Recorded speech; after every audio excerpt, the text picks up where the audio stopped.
Alors, bonjour, on va s'intéresser au calcul de prix de revient. Alors, évidemment, une entreprise commerciale, son premier but, c'est de gagner de l'argent. Donc, elle doit bien calculer combien lui coûte le produit qu'elle vend pour faire du bénéfice. Alors, vous, évidemment, vous achetez des produits de temps en temps, notamment des smartphones. Et évidemment, le prix auquel on vous vend le produit, ce n'est pas le prix de production, mais c'est le prix de production auquel on a ajouté une marge bénéficiaire. Alors, on va s'intéresser justement aux différents éléments qui rentrent en ligne de compte pour le calcul de prix de revient. Il y a évidemment le prix d'achat des matières premières, c'est-à-dire tout ce qui rentre dans la composition du produit. Donc, par exemple, la farine, le beurre, etc., quand on fait un gâteau. Ensuite, il y a évidemment le salaire du personnel, qu'on appelle aussi la main-d'œuvre.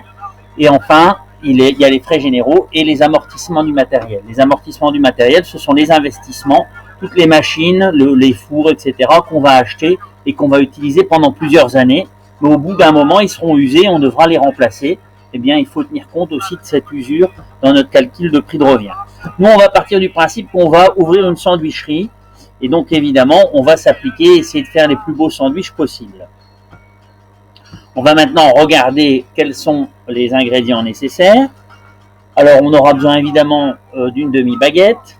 Alors, on en reparlera juste après, mais évidemment, on va acheter une baguette entière. On aura besoin évidemment du beurre et on aura besoin de la garniture, c'est-à-dire du fromage, du beurre, du jambon, etc. Voilà. Alors, une fois qu'on a déterminé les ingrédients nécessaires, il faut déterminer le prix de chaque élément.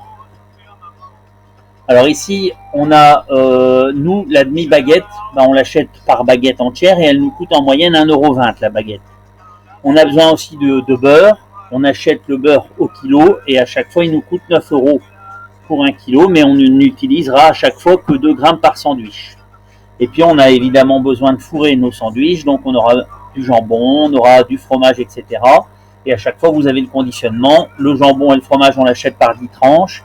La tomate, on l'achète au kilo et on met à chaque fois dans le sandwich une demi-tomate.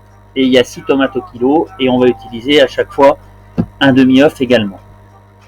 Nous allons donc maintenant calculer le prix des ingrédients pour la confection de notre produit. Donc moi, je l'ai fait avec un tableur Excel. Je vous conseille, vous, d'abord de le faire sur une feuille volante. Et puis après, si vous avez l'occasion, vous le refaites aussi avec le tableur comme on l'avait fait en classe. Au début de l'année, on avait utilisé le tableur Excel. Alors ensuite, évidemment, il y a la main-d'œuvre. Bon, on a un petit dessin humoristique pour montrer qu'évidemment, parfois, il y a un malentendu entre le patron et son travailleur. Parce que entre ce que le patron paye et ce que le travailleur reçoit, il y a souvent une grosse différence. Nous, on va évidemment se mettre du point de vue du patron et s'intéresser au salaire-coût. Ça veut dire, tout compris, combien le travailleur coûte à son patron. Alors ici, on part du principe que le travailleur coûte à son patron 2 000 € par mois.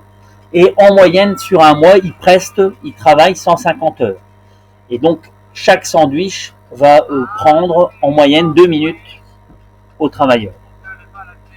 Donc, il faut évaluer le coût de la main-d'œuvre pour chaque baguette garnie. Le salaire mensuel, c'est 2 000 € donc par mois. C'est pour 150 heures. Donc, pour savoir combien me coûte le travailleur pour une heure, on fait 2 000 divisé par 150. Ensuite, pour savoir par sandwich, comme il met 2 minutes par sandwich et qu'il y a 60 minutes dans une heure, on prend le salaire coût horaire divisé par 60 fois 2 minutes.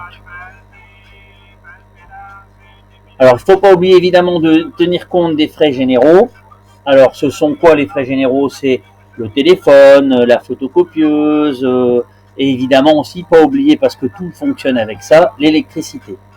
Donc ici, loyer 1500, téléphone 180 et ainsi de suite. Alors, il faut commencer par additionner les différents éléments de coût.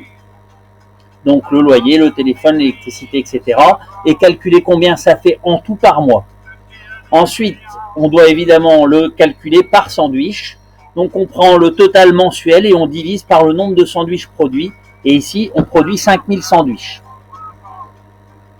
Alors, dernier élément à prendre en compte, les amortissements. Donc les amortissements, je l'ai dit tout à l'heure, c'est l'usure du matériel.